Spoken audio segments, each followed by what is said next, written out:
લખતરની brilliant school ખાતે summer કેમ્પનું આયોજન કરવામાં આવ્યું. લખતર સ્ટેશન રોડ પર આવેલ શ્રી ઓમ શાંતિ વિદ્યાલય સંચાલિત બ્રિલિયન્સ સ્કૂલ ખાતે 2 દિવસના સમર કેમ્પનું આયોજન કરવામાં આવ્યું હતું.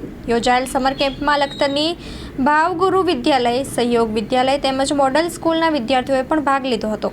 2 દિવસ દરમિયાન વિદ્યાર્થીઓને જુદી જુદી રમતો રમાડી અને બાળકોની સ્પર્ધામાં નંબર આપી તેમને પ્રોત્સાહન પૂરું પાડવામાં આવ્યું હતું તથા મિડ બ્રેઇન એક્ટિવિટી અને મેડિટેશન દ્વારા વિદ્યાર્થીઓને માનસિક શક્તિ વધે તેવા પ્રયત્નો કરવામાં આવ્યા હતા. બીજા દિવસે સુરેન્દ્રનગર મહાલક્ષ્મી ટોકીઝમાં બધા વિદ્યાર્થીઓને કસુંબો મૂવી બતાવવામાં આવી હતી અને ત્યારબાદ બાળકોને બપોરનું ભોજન આપ્યા બાદ ઇનામ વિતરણ કરવામાં આવ્યું હતું તથા પક્ષીઓ માટે પાણીના કુંડા આપવામાં આવ્યા હતા. 2 દિવસ દરમિયાન વિદ્યાર્થીઓએ ખૂબ જ મજા કરેલ. આખા વર્ષ દરમિયાન ભણવાથી તથા પરીક્ષાથી થાકેલ બાળકો માટે સમર કેમ્પ એક રિફ્રેશર તરીકે ભાગ ભજવે છે. યોજાયેલ સમર કેમ્પમાં અલગ અલગ શાળામાં અંદાજે 225 જેટલા વિદ્યાર્થીઓએ ભાગ લીધો હતો.